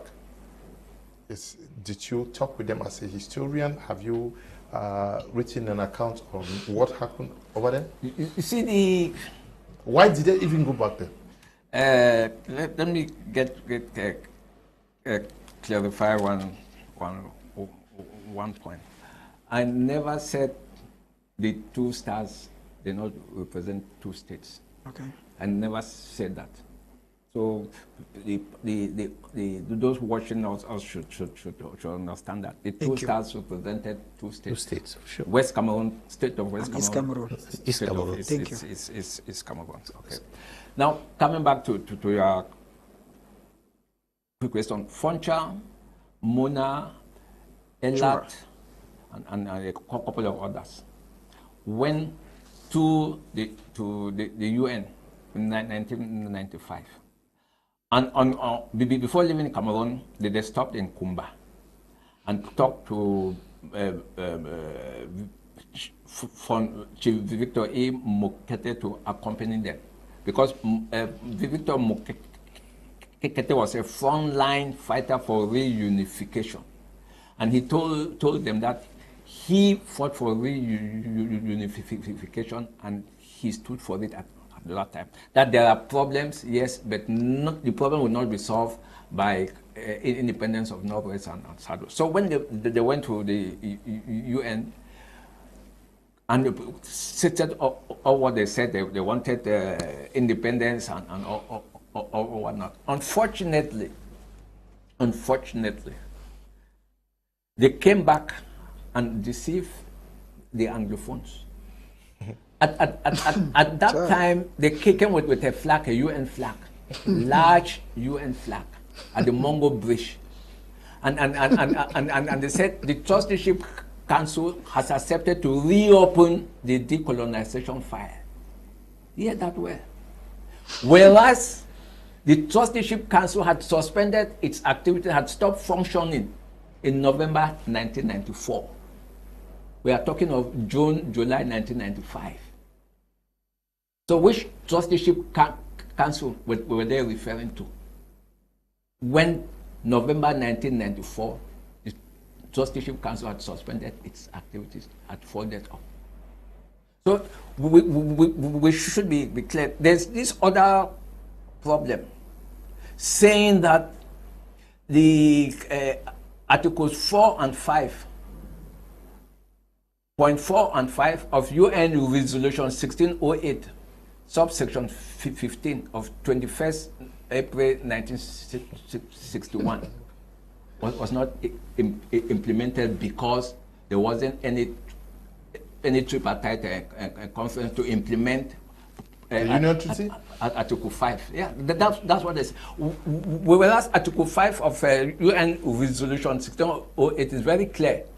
It called on Britain, Republic of Cameroon, and Southern Cameroon to initiate measures which would eventually and ultimately lead to the termination of UK administration on the 30th of September 1961. Initiate measures, which means that the three of them were supposed to meet. And people are arguing that no tripartite meeting took place. And surprisingly, their first point is, Fumban, the British did not attend the Fumban conference. And I would like to make it clear. The Fumban conference did not come out with a constitution. Came out with proposals, constitutional proposals. And if you listen to Ahidjo's closing speech on Friday the 21st of July 1961, he said the experts, legal experts will put this in the appropriate form, and we shall meet shortly. And what is clear is this, and he made an error. The Article 47, which you cite, that was done in Fumban, it was not in Fumban. Please, it was not in Fumban. That phrase, any revision of the Constitution which will affect the form of the state. The federation. The federation. Form of the state. No, the federation. The federation. Is form of the state. The federation. Wait, let me finish. Is inadmissible. Was not in what emerged from Fumban. It was put at the Yaoundé tripartite talks. So the Yaoundé tripartite talks is the most important conference as far as the constitutional development of the Federal Republic of Cameroon is concerned. It's not Fumban. And Cameroonians should understand that. The constitutional, everything was done in Fumban. And you see, this thing is that what the United Kingdom did not participate in Fumban. Foncha made it very clear in Fumban the making of this constitution is for Cameroonians alone. He was interested in the post of vice president. Promised him That's what I said before now. No, wait. It would be foolish to look for help elsewhere. They had promised him a post. He did not want the fate of Anglophones matter nothing to him. Please. That promised him vice president, and he became vice president. Please, no. You are mixing So I want to react to the 1972 stuff that he was saying. Yeah, but now they'll listen to you. Yes. No, but when they are talking, just listen now. I'm listening now. Yeah, it's just that if you watch the rebroadcast here, it's more like I was listening more. Prof should run. No, go ahead. No. All right. Yeah, Mr. Liu, I want to say that I'm sorry for interrupting Prof. But I want to say that when I listen to Mr. Djeukam talk about the 20th of May 1972, you know that when you read historical dates and what history has taught us, it tells you that everything President Amadou Ahidjo did was carefully mapped out. In September 1966, he brings all political parties and fuse them into one, called the CNU. This is how it takes us to the 20th of May 1972. All other political parties like the KNDP and other political parties are no longer existing. Now, it will also take a lot to prove historically that there weren't ballot boxes that carried we and yes, where people had to. It's my opinion, Prof. I'm saying what I've read and I can quote the. Yes. We are dealing with academic issues. Opinion should not count. Okay, Prof. I can cite you books where I've read these things from. Okay? Now, it is. Read what? That there was a we and a yes. Oh, yeah. Where in areas where, where there were areas here, there were ballot boxes in areas where people ballot papers. Thank you. Ballot papers. This side in French says we. Yes. This side says no. yes. No. Mr. Liu. No. This side says no. No, Mr. Liu. There were areas where the people who wanted to say, okay, we don't want the unitary state, went for we, thinking it was no. That is proven. And then far from that, Mr. Liu, we should also be able to understand that from 1972, this is how we get to 1975, where President Amadou Ahidjo abolishes the post of the vice president. That was for an Anglophone. That is where Mr. Liu, I'm coming. Mr. Liu, let me make my point. Yep. Yes. This is because everything Ahidjo does was carefully mapped out. I don't want to talk and compare with the present regime. But now, everything President Amadou Ahidjo did from 1961, on the 11th of February 1961, till 1982 of November was perfectly calculated and mapped. It was never a coincidence. In 1975, when the unitary state is on, Ahidjo abolishes the post of the vice president, creates the post of the prime minister, and appoints President Paul Biya as the prime minister. When? 1975. Prof, I'm sure. 79. No. 75. Paul Biya is made prime minister in 75. And in 79 now the constitution is amended that in case of death, resignation, the prime minister becomes president. Yeah, from 75 to 79, the prime minister was not the successor. This is what I'm saying, and it can be historically proven that. In 1972, I'm still repeating the fact that everything Ahidjo did was carefully mapped out. Nothing was a coincidence. In 72, the people abandoned the federal system and go for a unitary system. There were so many reasons that we advanced for that. I don't want to go into that. Fine. Now, in 1975, the post of the vice president, which was a juicy post, because in Fumban it was agreed upon that should the president of this, our federation, be French speaking, his vice must be English speaking. Now, in 1975, President Ahidjo abolishes the post of the vice president and comes up with a post known as the vice president, or rather the prime minister. And in 79, now he amends the constitution to say that in case of death, resignation or incapacity of the president, the prime minister becomes president. And this is how, on the 4th of November 1982, Ahidjo resigns, and constitutionally speaking, on the 6th of November 1982, Paul Biya becomes president. Okay. So, Mr. Liu, when you look at the genesis from the 11th of February 1961 to 1982, where Ahidjo... The 6th from West Cameroon said no, the amendment will not pass. It is there. Look at the Constitution. Ask yourself, why did the West Cameroon MPs not use their veto power? Okay. Okay. Now, I would like to say this thing also to Prince. You see, because, okay, Prof is taking things from a scientific point of view. I am a politician. And then you clearly taking it from an ideological point of view, so I can respond to you from that angle. I am from UPC extraction. We are revolutionaries. We took up arms against France. We're the sole French colony that took up arms against France. So if you want to find partners into the fight, armed struggle, then you got one. No, that believes. I did not mention armed struggle. Hold on 1 second. Let me just finish. All I'm saying is that you have a person in front of you that not only have fought, went to jail, went 3 years in jail, 5 years into exile, lost a son, lost a company, fighting against this government. So I don't want you to play here like there is nothing I said that had to do with the government. Wait, hold on. So that I may not even understand the plight of other people that are fighting. Did I say so? No. You say something like, wait a minute. You said all political parties fused in 1966 is not true. It's not true. UPC went underground and did not go into UNC. UPC was exiled from French Cameroon. Were they not exiled and they sought refuge in Southern Cameroon? You said in 1955, UPC was exiled. UPC was declared an illegal party in 55. So they did not fuse. No, it was declared illegal. That's right. The fact that something is please.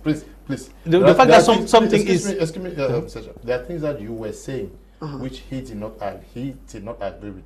He noted that. No, Mr. Leo, because he is correcting me by saying things I did not say. Yeah, I will not accept. Please, when he spoke, you took notes. Okay. And you were even to correct. Now he is struggling to also correct what you are saying when you are saying things. By not quoting me. No, when you say people took arms, he took arms. I did not call arms here. Please, when I give you the platform to talk, you start by saying that Prof God said this, you wish to say this. You say Prof God, and then you tell that he also said this. When they're talking, just listen now. You have time to, yes. Okay. So what I was saying is, you see, the fact that a party is declared illegal doesn't mean that the party disappeared. There was a war that went on from 1955 to 1970. And then Wandi was killed in 1971. So the fact of declaring something illegal doesn't mean that the thing has disappeared. And then I say this to say what? To invite you one more time, and then you all are the young generation, to have a larger perspective, and then, not to think that having a larger perspective means that there's a neglect for specific issues, because every injustices that you are naming, you're right. That is the fact of giving the impression to people that, okay, we give you the vice presidency, and then eventually at one point you get the presidency, and then after that twisting the thing all around. Those are injustices. Those are historical injustices, and nobody can argue about that. But it does not take away from what I'm saying, that the fact that Aijo was from the north, and the northerner is not a tribe neither. Okay, I just want to let you know that, because when they say northerners, it's almost like it's a tribe. It's not an ethnic group. There's zillions of ethnic groups in the ground north. Yeah. Yes. So, but the fact that they can say the president is from the north or is from the south or stuff like that, it's. I understand that in politics, those sensitivities are important, but we have to also. Let me take some messages, and then we're almost out of time. Hello, Mr. Leo. Beautiful program. Nothing to add.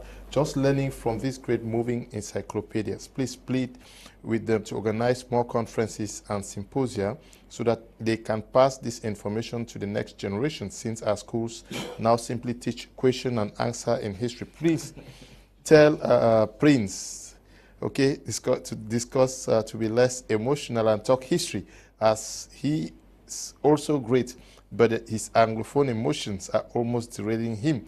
Alan is writing from Rwanda. Alan, always great to read from you. Oops.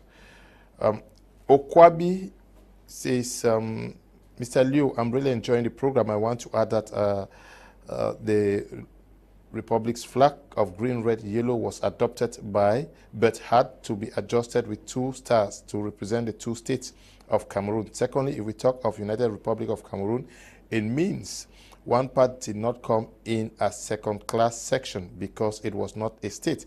If we were not an independent state as insinuated, okay, then why did we ask for a third option, which though rejected was within the frame of international law? Okwebi is writing from Nigeria. Good evening, Mr. Liu. Please kindly ask Prof if Foncha was truly from Southern Cameroon origin or from East Cameroon origin, because it's like we have been used from day one by our French brothers. Thank you. Esther is writing from Kumba. Good evening, Esther.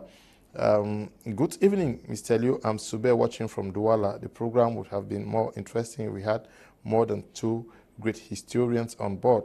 Okay, Mr. Liu, UPC ban in West Cameroon, they are intimidating Prince, for heaven's sake. I mean, okay. Yes, please, like I said in the middle of the program, I invited many historians. Some agreed to be here today. Yesterday, 2 of them wrote to me that they cannot make it for reasons that I cannot also explain. Good evening to everyone on the panel. The truth is that West Cameroon was sold by Foncha and his brothers. Today, they are spreading false narrative about our history. What we should be doing now is to clamor for good governance and equality. Dr. Vivica writing, please kindly forward the numbers of Prof. Victongo and Dr. Djeukam to me. You are doing an incredible job. Thank you. Please tell Prince not to be rash. Let him humble himself and learn from the patriots. Okay. Good evening, Mr. Liu. Nice program. Please teach the young man to be polite. He's spoiling the debate. Okay. No, I thank God that Prince came here. I am very grateful because sincerely, many persons were afraid to come here today. I actually, if you go to my page, my Facebook page, I was very angry in the WhatsApp group. I was very angry yesterday. But Prince said he was going to be here. So I think that we should admire his courage. Please, Mr. Kum, that so-called journalist should know he's speaking in a show and thousands of people are watching. Etel is writing from Bamenda. Okay, Etel, a good evening to you. Mr. Liu asks from Go, why is the no ballot paper so hidden that many young Cameroonians have never seen it? JN is writing from Bamenda.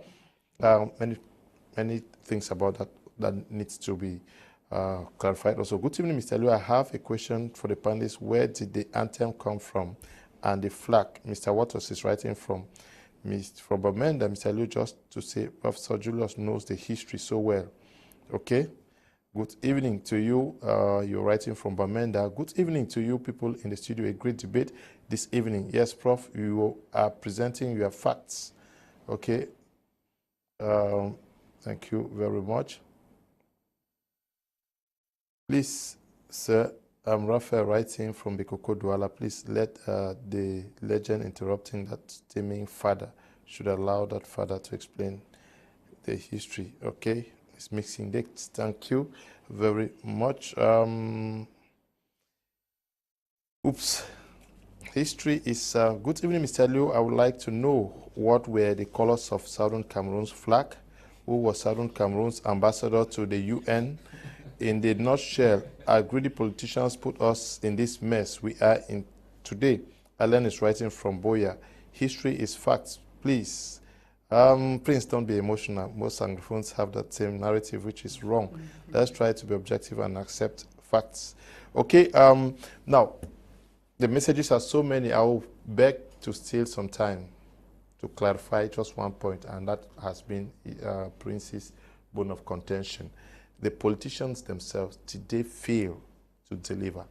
We're talking about politicians of old and the politicians of today. Yeah, but it's Because he is saying that it is true. There was West Cameroon, there is East Cameroon. But when you look at things today, the first president was a Francophone, the second president is a Francophone, and then when you look at the protocol, we still find the Prime Minister down there. And you see, my take on that is simple. There was the lack of unity amongst the West Cameroon politicians, which played into the hands of Amadou Ahidjo. There was the antagonism between the politicians from the Bamenda Grassfield and the politicians from the forest zone. This is what Anglophones don't want to hear. And if you don't want to hear it, you will not understand and appreciate the depth of the problem and why eventually the 1972 referendum passed so smoothly. So easily. You should understand that. Because, for instance, in 1963, Victor E. Mukage was chairman of CDC. The KNDP, the documents are there, the KNDP Bamenda Grassfield group wanted to replace Victor E. Mukage as chairman of CDC and wanted to bring in Daniel Nsah as chairman of CDC. And at the same time, Daniel Nsah was CEO of Nsah Company. When it leaked, the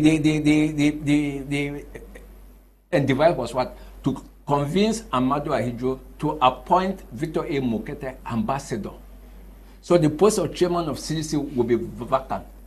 And then they will appoint Nsah as yes, but those were things that were happening in the past. But today, let's look at the politicians of today. How are they addressing the interest of the people? Yes. It is a simple answer. Take, for instance, the Anglophone crisis. What have they done? Take the politicians of the Northwest and Southwest. What have they gone down to their constituencies and try to explain what is going on and the measures they have been taking? Even at I've said it here, the Senate or the Assembly, have they tabled it? Be they Anglophone MPs or Francophone MPs, have they? We now have a regional executive council, Northwest and Southwest. One would have expected them to take up the Anglophone crisis. The regional executive council of Northwest takes it up there in the Northwest. The regional executive council of Southwest takes it up in Southwest, but they have not. So it is not only at the ministerial level or the members of parliament or senators. We have regional executive councils, regional assemblies, and they are expected, following the special status, to deal directly with the population. Have they made a pronouncement on it? The answer is no, except that they did that and I did not get it. Yes, but do you understand that Prince thinks that there is an acute Anglophone crisis that needs to be addressed in Cameroon? There is a serious Anglophone crisis that needs to be addressed, and anybody that refuses to accept it is clearly in bad faith. I mean, people are dying, and then you can't say that there is no crisis. In fact, like I said earlier, since 1961, France that bear a strong influence on Ahidjo at the time, and then continued to bear influence on the Ahidjo regime, and then in part of the Biya regime, because now they're losing a little bit of it, but they still have some of it. France, as a former colonial power, never really accepted or have in their system that notion of equal federalism. They never had that. So you're right, Prince, when you're saying that everything that happened there was premeditated to undermine West Cameroon. You're right about that. Now, the problem that we're facing, and then Mr. Leo is raising the question, what can politicians of today, and then politician of today is you, because we're politicians of yesterday. So how can you, young people, today, address this issue? And then my take on this is the following. Divided, you shall fall. If you hold, let me tell you, maybe share a secret here. In 2016, I met in South Africa with I don't know how they called themselves in those days, but those that will go to Nigeria now and then declare secession. They called me in, and then I met with them. And then I told them, I agree on the principle. If they call me, it's because they knew my sincerity and my desire, and then how I feel when any part. You met with who? I met with Milan Atam was there, and then some other people whose name I don't remember too well. But Milan is one of the well-known because he was right with Arutabe there in Nigeria. And then so they were preparing, in fact, to go to Nigeria, that group. And then so we met, and then I expressed to them that I believe in the fundamental right of any people or any group of people that feel oppressed by a government that gives them no other issue, no other peaceful means to take up arms. However, the moment you decide to do that, you have to have a unified political leadership and then a unified military command. If you don't have that yet, you destroy the people that you pretend you're fighting for. Okay. So I want to say that clearly. I believe that there's a problem. I think that people should seek solution, but they have the obligation of being intelligent when they're seeking the solution. And then one part of being intelligent is knowing the history. You cannot discard the history and then build anything in the present or in the future. Okay. Let them stop intimidating Prince because he's the right questions. Please, Prince also reads. Let those. Okay. Prince, we don't intimidate. We just give facts. Good evening, Mr. Liu. I'm Weber Godwin from Yaoundé. I want to appreciate Prince Joel for some of the facts he's making and real, like the case of Paul Biya, who was appointed Prime Minister in 1975. But Prof is not buying the idea. More grace to your panelists. We are learning more from them. Okay. He was appointed in 75, but it's in 79 that he became the constitutional successor. Yes. He was Prime Minister already. Yeah, of course. Yeah, but he was not. Prof, somebody is writing, if Prof Ngo is insisting that there was yes and no in the illegal referendum of 1972, let him tell Cameroonians who led the no campaign of the 1972 referendum. Let him narrate how the no campaign was carried across the national territory. Okay. Yes. We spent the whole night here. Good evening, Mr. Liu. We have to end here. The messages are so many, and we are already 30 minutes after time. I just had to steal time so that we discuss more. But please, many persons are still writing that they want us to have many more such debates. Please, if you have the historians that can come here to share, I will gladly receive them. Call me after the program, and then don't stay behind and say this man is not saying the truth. Okay? Prince is emotional when you cannot come and sit here. Yes. So, Prof, thank you very much for coming all the way from Boya. You are welcome.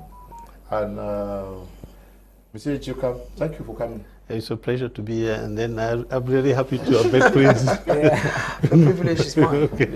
Okay, Prince, thank you too for the courage to be here this evening. Yeah, Mr. Liu, I want to say first of all that I have the rare opportunity for those who listen to the program to share a panel with people, sound minds like Professor Victor, Julius Go, and Mr. Djeukam. Those who said what they said, I believe that they are entitled to their opinions. I still love them. It was just another moment for us to share ideas. And I believe that from what Prof said and from what Mr. Djeukam said, I really believe that I learned a lot. And one thing is for sure, there is a problem, there is a crisis. And the crisis is because we are refusing historical facts.